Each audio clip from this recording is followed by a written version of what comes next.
So today's panel topic is Western liberalism to world liberalism. In order to set up the common ground for this panelist, because we have a very myriad set of panelists, I would love to have each of you to have a quick, very succinct a sentence to tell us what do you think about liberalism and what does that mean to you. So I guess I'll start from Ahmed. To me, liberalism is a set of values, and it's to be distinguished from Western liberalism because I don't think there was anything ever inherently Western about it. They're values which tend to resonate with all of humanity across the world from different cultures and times. I think it's a bundle of concepts that includes things like democracy, individual rights, freedom, pluralism, property rights, concern about centralization of power, and a lot of things that I think resonate with all kinds of people in all kinds of contexts historically and definitely with this community. For me, liberalism is the pursuit of freedom and individual dignity, and I think that technology here plays a huge role enabling self-sovereign governance and basically on a global scale. Yes, the pursuit of freedom, but by definition the pursuit of freedom cannot be done only from one place, cannot be imposed from one place. That's why I like the term world liberalism, you know, just like world music or world food. It has to include every tradition, every culture, otherwise it's not freedom, otherwise it's imposition from one side to the other. All right, I appreciate those answers. I think no matter how cynical you are, I think hearing those answers, you really think to yourself, like, these are good things. These are good things for human, right? And for all of our panelists, as well as myself, the moderator, maybe except from Bruno, we're all sort of born in a society where liberalism is not the default. And I was previously talking about how my story living in China, growing up in China, has this experience of secondhand liberalism, where I learned about liberalism from the internet, from the movies, from the TV shows. And there's no liberalism practice in the society, but liberalism was also very tangible in the online space. I want to direct the first question to Bruno, actually. This panel actually stemmed from your idea of coining this word, world liberalism. So can you maybe give us an overview of how this idea came to you and why you want to add world liberalism on top of liberalism? Like, what's the difference between world liberalism versus this old plain liberalism we understand?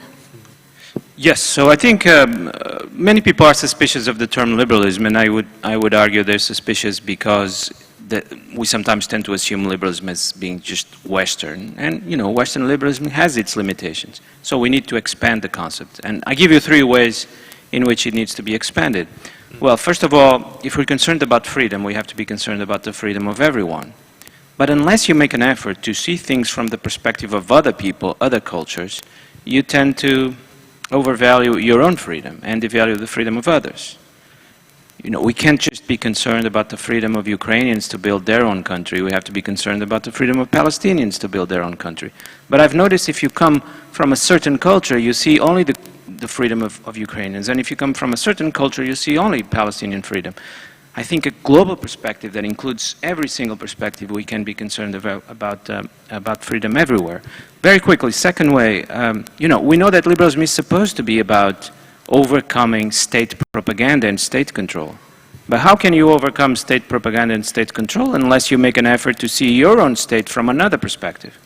Well, let's try to see America from the perspective of China and China from the perspective of America and do this iteration all the time. And finally, the third, there's no other way to get rid of state propaganda. And third, even certain kinds of freedoms are not available in our society simply because there are different trade-offs.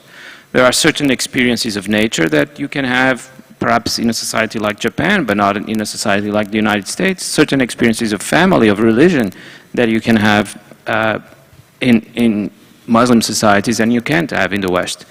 So if we want a really comprehensive sense of freedom, we have at least to understand that there are different experiences of freedoms in different places. So my attempt would be to try to have a much broader understanding of liberalism that is just not just the way to look at the world from one place. Right. The next question is about Ethereum. Ethereum itself is an aggregation of a lot of things about its people. It's you guys, it's us. It's about thousands of people in this venue. It's about technology. It's also about resource. So the question to Vitalik is, how would you describe the liberal aspect of Ethereum, and how does its core mechanism reflect or deviate from liberalism? I think there's two levels at which you can look at it. So one level is the perspective of just what Ethereum is technically and what it enables, in the sense that it is a decentralized platform that allows people to build applications. And to use Bruno's language, that basically means it's a platform that tries to avoid having a single master administrator, but at the same time empowers anyone in the network to create their own piece and to administrate their own piece, and even give them the ability to take away their own ability to administer pieces of that, if that's what they want to do to give people confidence. But like those technical aspects, I think, are important, but I think there's another more interesting level, which is Ethereum as a community and as an organism as a whole, right? Because this is a blockchain ecosystem. It always has to solve this fundamental problem of a 51% attack, right? If you have something that aims to be decentralized and to give people on top of it confidence and stability through that, then there's always the risk that at multiple levels, consensus, research, development, other levels too, that like some actor gains too much power and then tries to twist the entire platform toward their own objectives. And Ethereum, I think, has this really interesting culture of really explicitly trying to create something that is very resilient against that, right? So there's a very explicit effort to try to build a global community. There's this very explicit effort to try to create multiple Ethereum client teams. So there isn't like one client team that has all of the practical power to write the rules of the protocol. There's an explicit effort to try to involve all kinds of different new people in research, development, different levels of discussion, and this, in the Ethereum Foundation itself, right, we have this philosophy of subtraction, which is basically that the goal of the foundation is not to grow the foundation. The goal of the foundation is to grow other things that can then enable the success of the ecosystem. And like the analogy that I would make, right, is that one of the things that often gets blamed for the failure of democracy in Russia in the 1990s to last is basically that there was pretty much no civil society, right? You had the Soviet Union suddenly disappeared, and there was like nothing there to take over a lot of functions, and like it basically pretty much immediately entered the oligarch era, right? And if you want Ethereum to be something that actually can be resilient and robust, and like that civil society layer, that layer that is both not a centralized thing and is also not just profit maximizing actors, like that needs to be strong, right? And the foundation's goal is to try to intentionally build up that layer so it can be strong. And so I think it's also this really fascinating experiment in like trying to see, can we actually create a virtual organism that's built on these principles and that can actually work based off of them.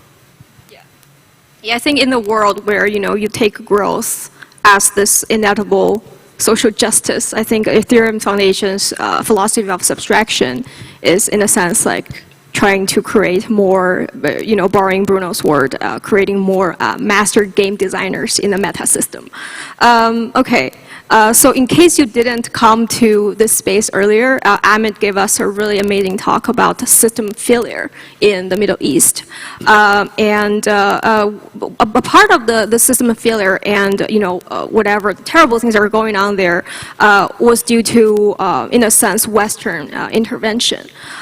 And for societies like China, Middle East, we often, or the society often associates liberalism with this infiltration, with hypocrisy.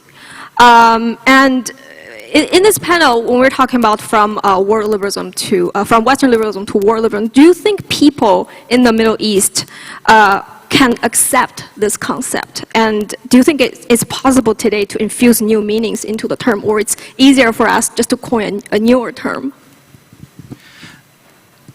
I do think that the term is has become toxic. It's dirty by association with all the things that have been done in its name.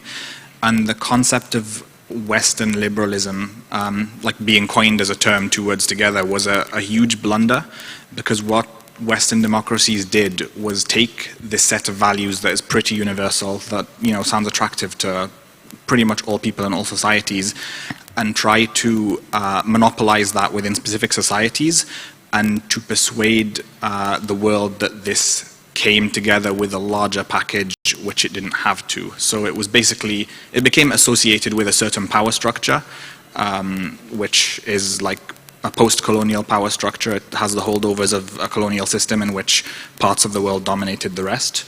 And that's still what people associate it with today. Nowadays people associate it with the genocide happening in Gaza.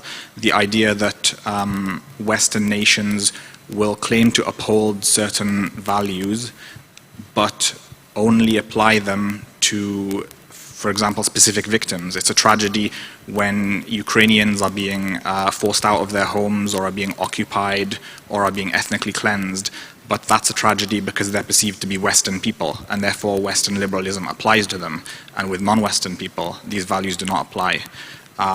So when I speak to my fellow Muslims about liberal ideas, I tend to avoid the word, but I also talk about it in a different way. I don't, start with John Locke and John Stuart Mill. That's not relevant to us. I take the stories which resonate inside our own culture. So I'd probably, start the conversation with the life of the Prophet Muhammad, peace be upon him, and I'd talk about how he lived in a cosmopolitan society and created institutions which allowed the Jewish minority within that society, for example, to have their own legal system, which they could feel satisfied abiding with. The way he organized intercommunal relations to enable people to kind of proceed from a level playing field, the way that they were treated equally economically, and that resonates far more than starting the story with, well, these ideas were invented by the ancient Greeks and then passed to Western civilization, and now we have to take them from them because it turns out they have something so much better than what we always had. Yeah. Thank you for the answer. So just following, we talked, Ahmed, and I know Diego, previously we talked about this, like you agree with Ahmed's points where, those Western institutions need some radical transformations. Why do you think that way? And also, I know your background, so can you please paint us a picture of Argentina's complex relationship and complex interplay between state crisis, crypto's proposition, and liberalism itself? Yeah, I agree with Ahmed that Western governing institutions will change, and mostly, as they had changed in the past, because of technology. When writing appeared, feudalism and the church controlled information and governed humanity. Then that was replaced by nation states, basically because of the appearance of a new technology, of the printing press. And I think that current institutions are not suited for the digital world that we live in. We have so much better ways of potentially governing ourselves than the institutions that today rule us. And I think that in, years from now, I hope to see it, institutions will start to evolve in a new manner. And I think that the way that Ethereum is governed, and we were chatting that before, is perhaps a test, a way of showing how to govern large-scale projects in a different way as we govern our society today. And Argentina is this strange case in which we are an extremely rich country from an objective perspective regarding natural resources. We have a huge talent pool in Argentina, but we have been failing as a nation since, I don't know, the last 70 years. We haven't been able of providing prosperity to the inhabitants of Argentina. And that is because of failing institutions. And that created this particular model in which we Argentinians were always forced to survive in extreme economic conditions, in extreme instability from political and institutional powers. Just to give an idea, the other day this guy published a website in which you enter your date of birth and it calculated how much inflation you suffered in a lifetime. I entered my date of birth and I suffered a 30 trillion% inflation. That is, I mean, we Argentinians are economic Navy SEALs. We need to survive. We're under attack constantly. So when crypto appeared, Bitcoin, Ethereum appeared, it was not something to speculate, oh, this, let me try. It was a need for survival. We need to get out of this falling economy in whichever way we can. Let's explore this. And on the second hand, we are used for institutions to fail. We know that institutions are not trusty. Hence, we embrace this idea of trying to govern ourselves and gaining personal agency in different matters. And I want to be pretty clear. Although the Argentinian past has been so awful, I'm extremely optimistic regarding its future, extremely optimistic. And precisely because of this, precisely because of we have been under such harsh conditions that we developed kind of a landscape in which innovations in how we govern ourselves in institutions, in economic means, in adopting decentralization, have a very, very good ground to evolve and to grow. I appreciate the answer. Next question is for Vitalik. I guess this question can be divided into two parts.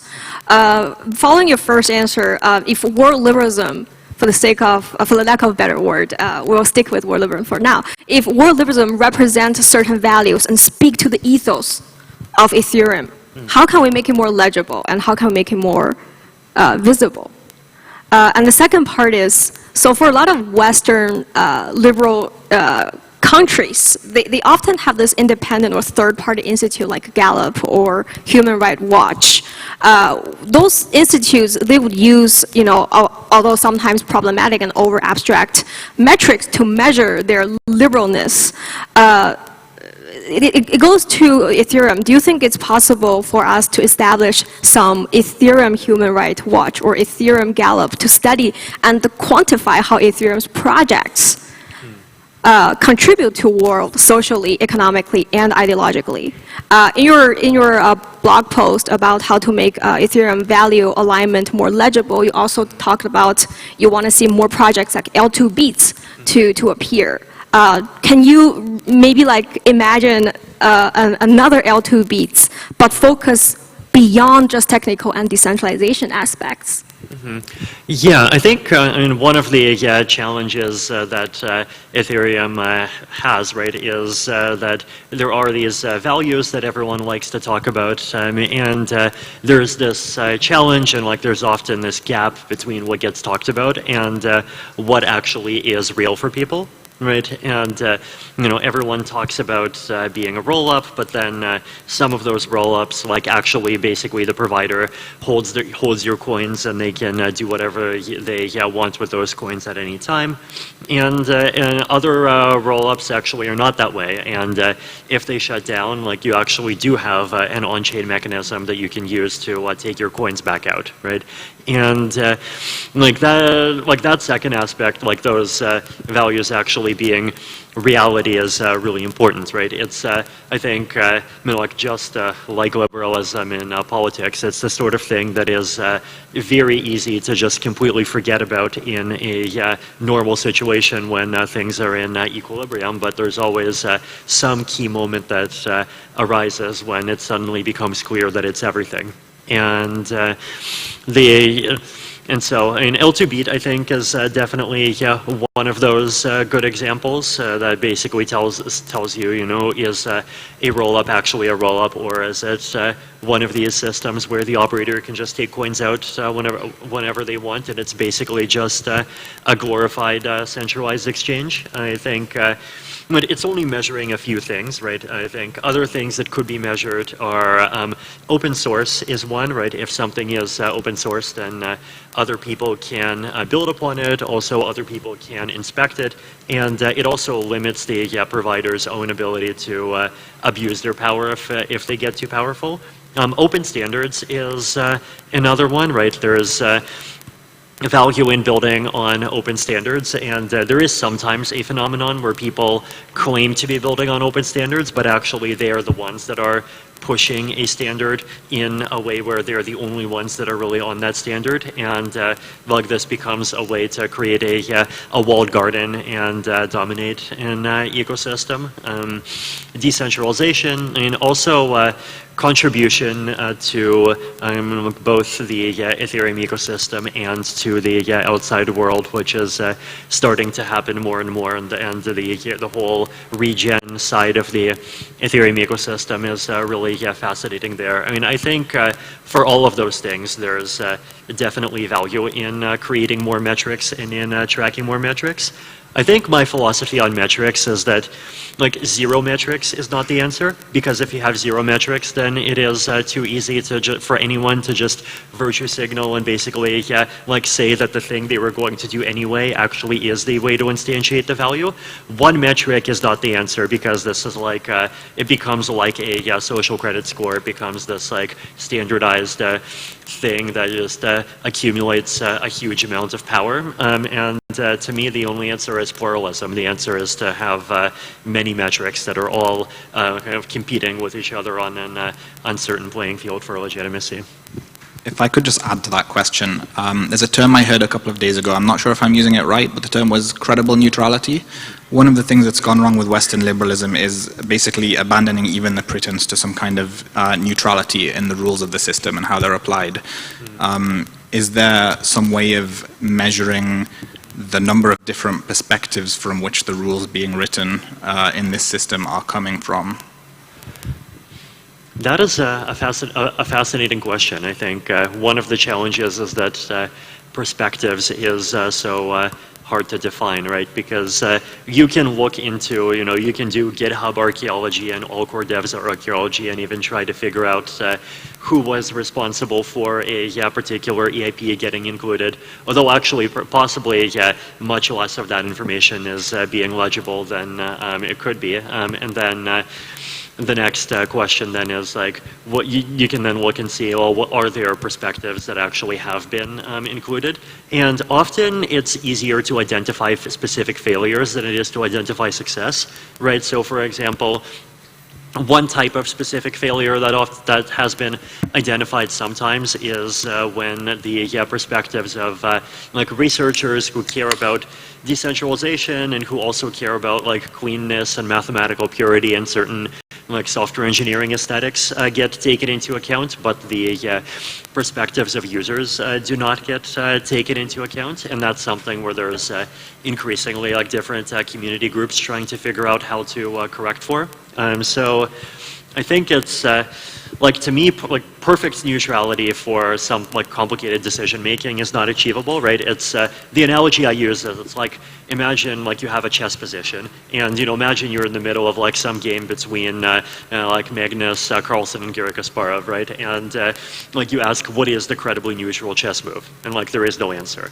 But the thing that you can identify is you can identify when you have specific biases, right? You can say, well, this player clearly overvalues material and undervalues position, right? And that's a thing you can say, and that's a thing you can correct for, but then it's an endless project to try to like keep identifying those biases and keep improving. Thank you. The next question, I guess, primarily I want to ask for Bruno, but I would love all the panelists to answer it. Bruno, in your latest book, you argue that American liberalism isn't failing, but rather undergoing this metamorphosis. And you also sort of position that America is developing what you call political virtualism. This is, so given America still wielding its immense power, and just to take a case of any gadget in your hand, the code, the rules of writing the code and the rules of designing such machine is perhaps originated from the United States. My question here is, how can we foster a less America-centric environment for one, political discussion, and next, for Ethereum-based technological innovation? And I would love to have all the panelists to more or less answer this question. So starting with Ethereum, I believe quite firmly that the ethos of Ethereum can be applied outside Ethereum. So it would be perfectly conceivable, I think, that someone who spent the teenage years developing within the Ethereum framework would go on and work at the UN, say, and take those principles. I don't think Vitalik 10 years ago was thinking about how to solve the problem of the UN. So I don't think we should assume that Ethereum as it exists now will solve the very serious problem that we don't have a global framework for stability and cooperation. But what would be quite possible, and I think desirable, would be for people to take those principles that Vitalik talked a little bit about to other areas, that ethos, that culture, in fact that discipline, because I think it's a lot about discipline. You got the idea by now that I'm very interested in this notion of virtual reality and that we live in virtual reality. And I argue in the previous book that America had moved to virtual reality. And when it comes to virtual reality, I think there's a decisive ethos that we have to embrace. Do we create virtual worlds for our private enjoyment, to sort of pursue our most hidden desires without limits? Or do create virtual worlds of great complexity that can encompass the highest possible number of possibilities and experiences? So if you think about Westworld, the series and the movie, there's something very perverse about how many of those people regard virtual worlds. You enter the virtual world only to express your desires. What I see in Ethereum is, in fact, from the beginning when I got interested in it, is that it's the other way around. That the community sees itself as made up of builders, that the richer the virtual world being created is, the better. This is not a virtual world being created only for the sake of experimenting with one particular thing. And I think in the community there's this permanent criticism of, is this open enough? Is this general enough? Is this capacious enough? And so on, both at the level of the system as a whole, but of different applications that are developed. So I like the idea Vitalik just expressed now at the end, that one has to correct for biases and always be attentive to biases. Now imagine if this ethos were taken to other areas of our life where it's so sorely needed. That I think would be very important. I would add to what Bruno said, that, in answering to you, Afra, that I think that what we see today in, for example, the Ethereum ecosystem is that there's no such thing as, in my perspective, as America dominance. It's builder dominance. If you build a great idea, a great product, a great feature, whatever, nobody cares where you come from. Nobody cares who you are. I mean, they care about what you build. And I completely agree with what Bruno said regarding that. In the upcoming years, most probably, the ethos of Ethereum will get exported to other realities. And that will start tapping that change in governance, which I planted before. Young people that have been living in this ethos, in this community for the last 10 years, will most probably pursue to change realities in which we govern ourselves and makes basically no sense in today's world.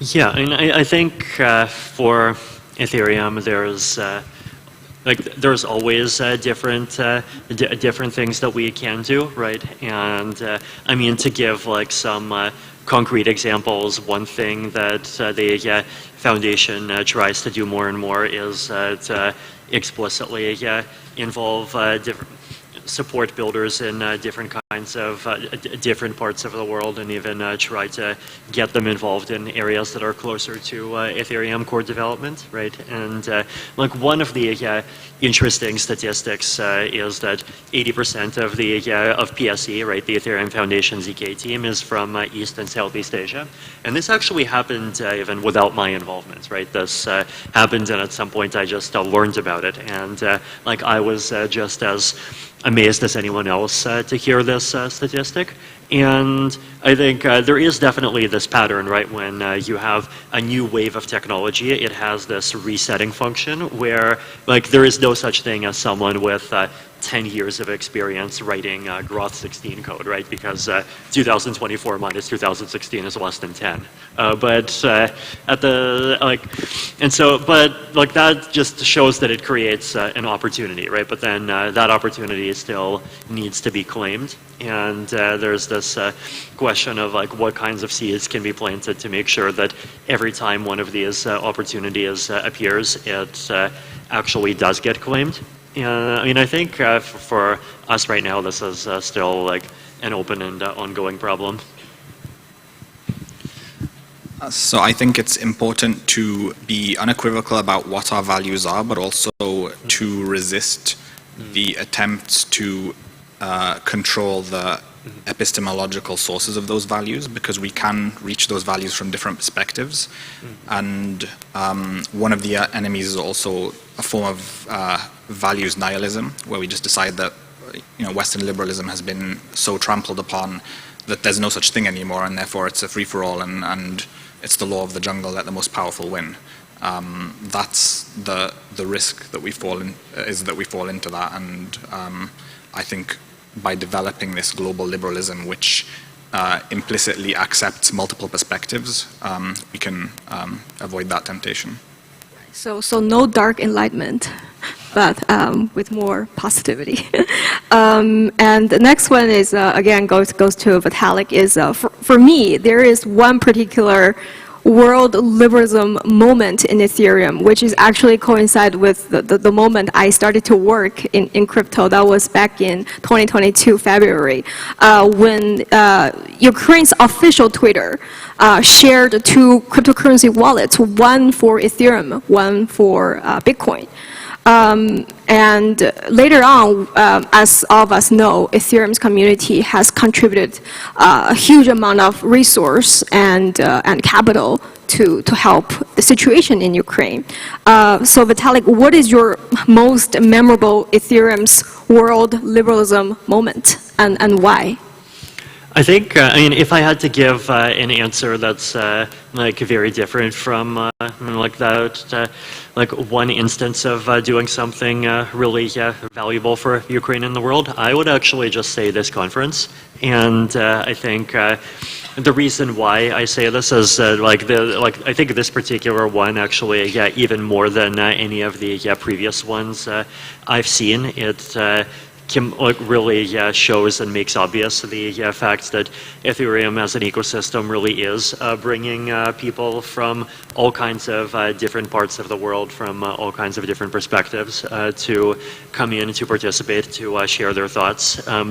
One piece of feedback that I actually got is that other blockchain conferences often tends to look like Web2 trade shows, and it's organized top-down. And like Devcon was not this, right? And there's just rooms where you can basically just like go in and you can book it. And I mean, I'm sure sometimes people don't even book it, and you can just start a session.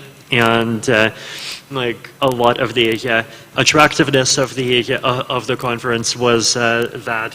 And I think, like, to me, the key thing, right, is the combination between, like, that freedom of anyone to participate and to start and to contribute, together with the a positive sum mentality, right? And avoiding what was criticized at ETHCC as being like the side event zoo, right, where everyone would just make their own events, but then they'd up like destructively competing with each other, and everyone was stuck in traffic even more, jumping between them for like between 1 hour and the next.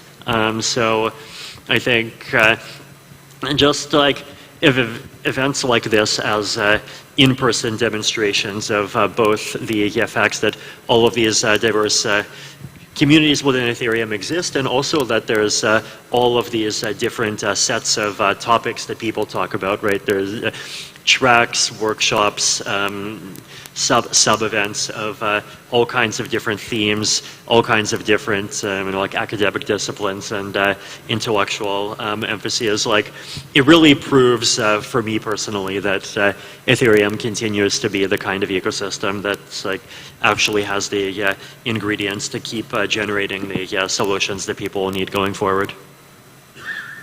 Appreciate that. This is quite a positive note.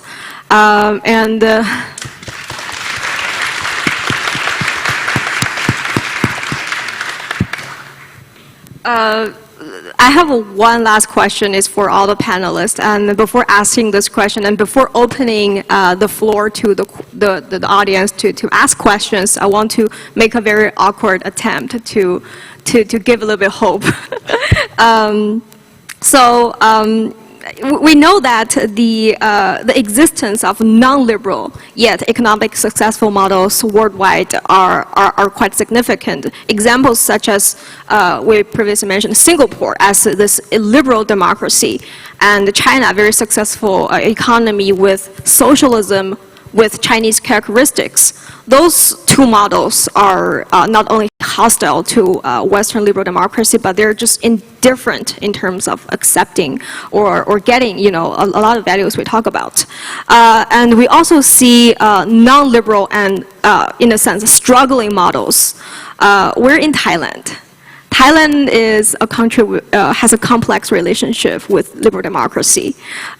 This country's power is still concentrated in the monarchy and military.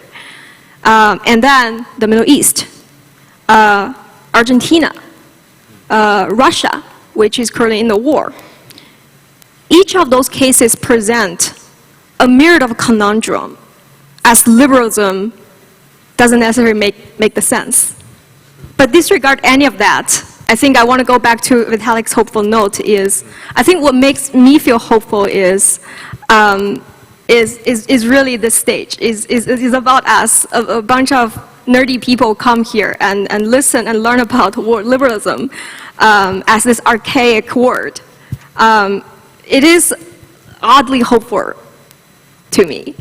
And sometimes when I see the contradiction of Ethereum itself, we're talking about meme coin, greedy meme coin traders, but we're also talking about in-depth, very idealistic cypherpunk people building stuff here.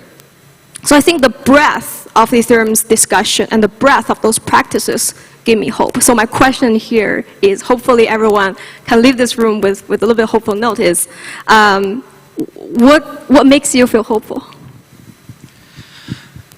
I think that we're very deeply scripted in the paradigm of centralization, the nation-state paradigm, in organizing in a command and control hierarchical way. It's the way, it's the system that we were raised in. It's the water that we swim in, and it tends to replicate because it's just your default. So when I see people really actively trying to come up with, decentralized, non-hierarchical, voluntaristic methods of coordinating, like here at Devcon, that's what really gives me hope. I think there's a sense in which the thing that we're fighting against is weaker than a lot of people think. And my own theory is that the dangerous ideology of this decade is actually not fascism per se, but nihilism.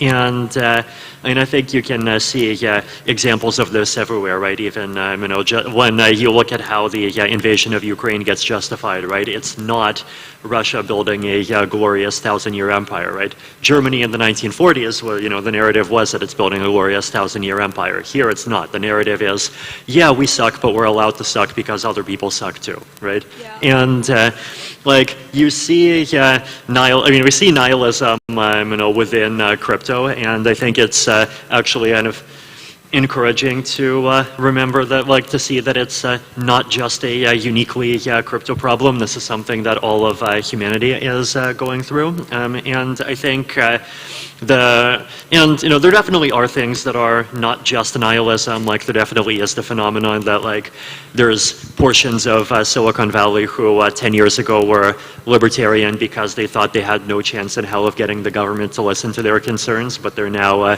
much more centralization friendly because they can think they can become the next group of chief advisors. But at this, at the same, the nihilist part of it, it's ultimately self-defeating. It's not it's something that eventually eats itself. It's not something that can really motivate and inspire people and bring people to actually put their souls into a project at a very high standard of quality for many years. And I think the fact that, on the other hand, people who do care about a brighter future are working hard and are putting in the long-term work and are willing to increasingly find each other and support each other means that I think this group is likely to win.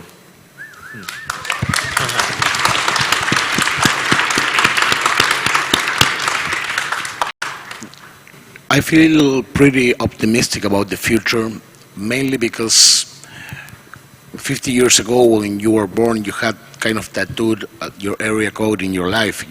I was born plus 54 in Argentina. And that gave centralized power, nation states, a lot of control over how you live, what music you listen to, what things you read, how you were able to work or not. And today, in this new digital world, we're much more humans than from this or that nation.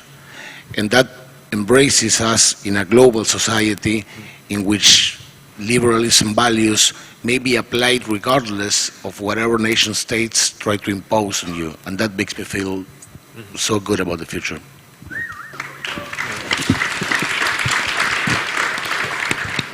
Got curious about this idea of nihilism in Ethereum. I have to ask Vitalik what that is exactly.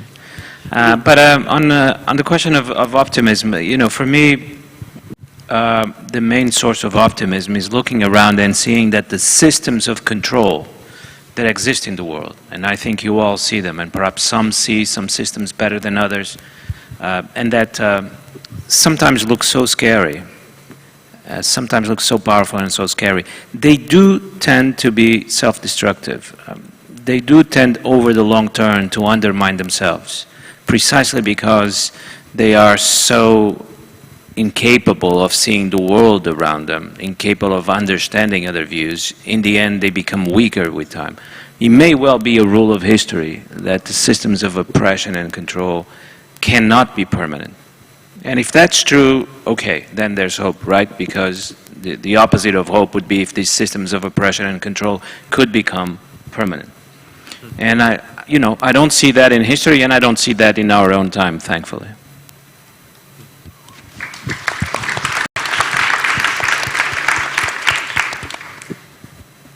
Two sentences are quite memorable. One is nihilism is self-defeating, and second is the thing we're fighting against is probably weaker than we think. Those are, I'm going to memorize those two lines for a long time.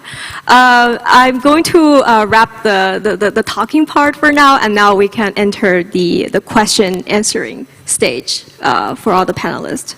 So shall we pull the questions up? And if you want to post new questions, you can scan the QR code. Yeah, I was just going to say, so thank you very much for the questions. Lots and lots of questions have already been received, as you can see. So given that there's so many questions, of course, it's especially valuable if you vote, as you can get the questions that you really want answers up to the top. Yeah, and with that, I hand over to the Q&A. Okay, I'm gonna read the first one, which get the most votes. Is liberalism truly so universal?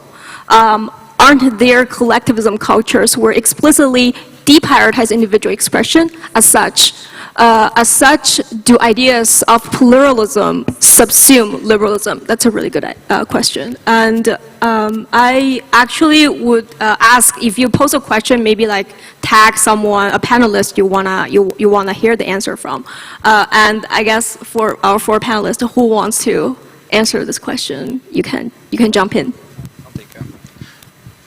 I think that this tension between a pluralistic ethos and individual rights is something that's happened in multiple cultures over time. It existed in European cultures, it's existed in African cultures, it's existed in the Far East, and it's a tension that communities tend to navigate. And it also tends to be an excuse used by authoritarians when they say, oh, individual rights doesn't work for us because we have a very pluralistic culture and we don't think about the individual. So I'd be cautious about believing people when they say that a specific culture does prioritize like the collective over the individual. Okay, the next one is quite humorous and sharp. Speaking of Ethereum efforts to make Ethereum international community, is ETH Moscow possible? It's a permissionless ecosystem. Yeah. We shall head to East Moscow if there's one. Next one. The losers of meritocracy in the USA are white and uneducated. They mainly voted for Trump, who promised even more meritocracy. How does this make sense? So, yeah, Diego or Bruno, want to take the answer?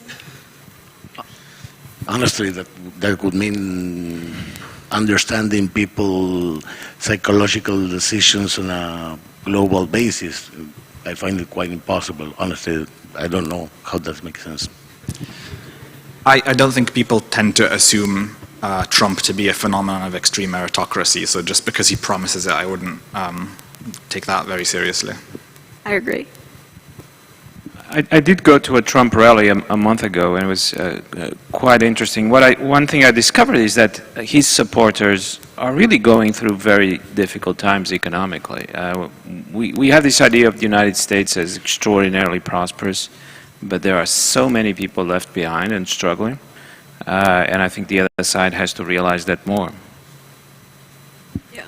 Well, I want to add my grain of sand on this, because Argentina has now President Milei, and we have a very similar situation. I mean, on one side you had maybe a candidate which proposed that state was going to be more supportive of people, and on the other side you had a candidate which proposed basically an extremely libertarian agenda, and President Milei won. And I think that's mainly because struggling people in harsh economic conditions think, hey, this system as it is now is not working, we need to change it. Then let's embrace the change. Next one is, humans seem to require religion as a source of identity. On the other hand, religion on the state level leads to bad outcomes for human rights. Iran, for example. Do you have to get rid of religion?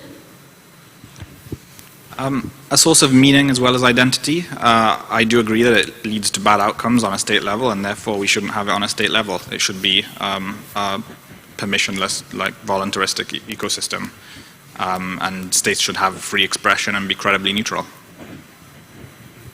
Bruno, you talked about liberalism as a way to resist propaganda. Where is the delimiter between forced propaganda and free exchange of ideas? Well, sometimes you only recognize it as propaganda if you make the effort of looking at things from different perspectives. In fact, in my own experience, without giving examples, it's sometimes the things that I thought were most obvious that upon further examination, I discovered were really propaganda. But again, the effort here has to be the effort of stepping outside, looking at things from other cultures, living in different places, meeting many different people, and then the world opens up. But beforehand, before doing that, yeah, I guess it is not possible to distinguish the two. Yeah. Well, network states leads to a global elite that attracts most resources, such as energy, water, Ethereum, clean air, and lets the poor suffer. I love this question, and I guess Vitalik wants to answer it.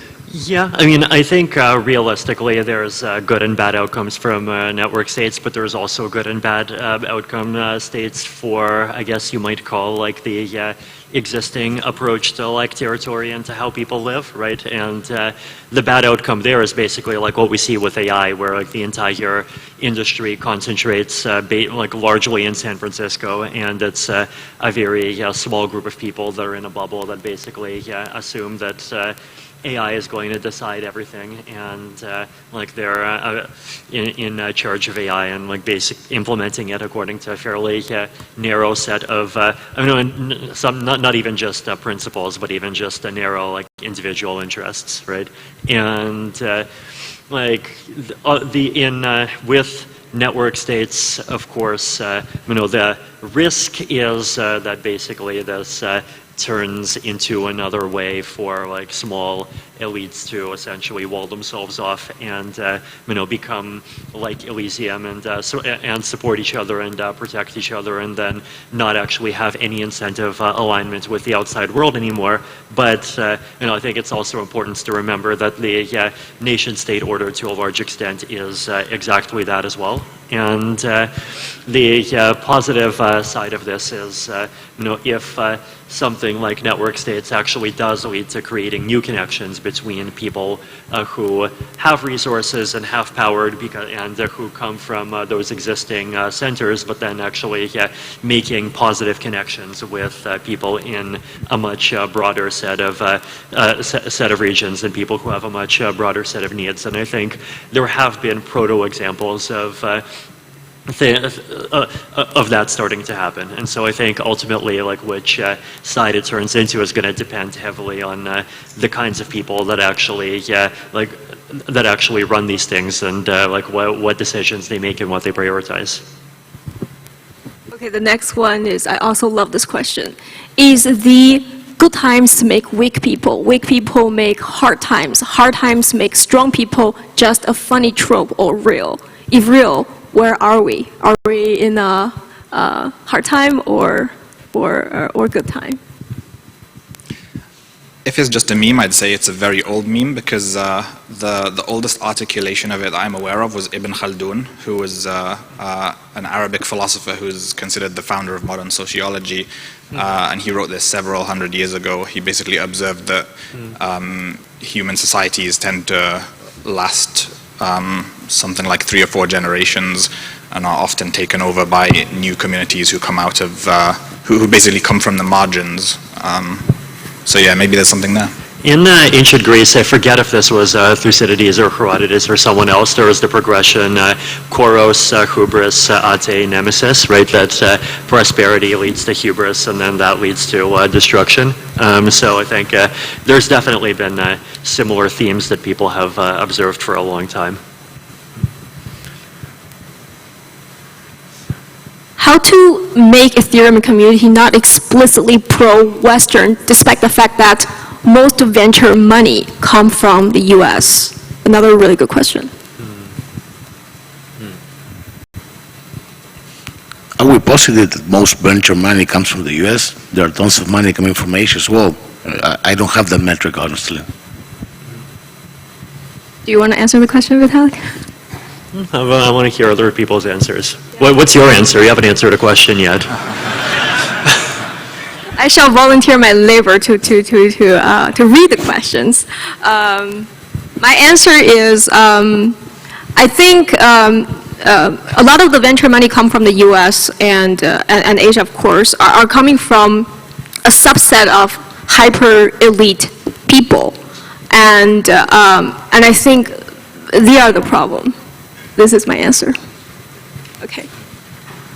Did anybody know that the first attempt at getting rid of fiat currency was made by the USSR in 1929? Why does nobody see the many intersections between crypto philosophy and Marxism?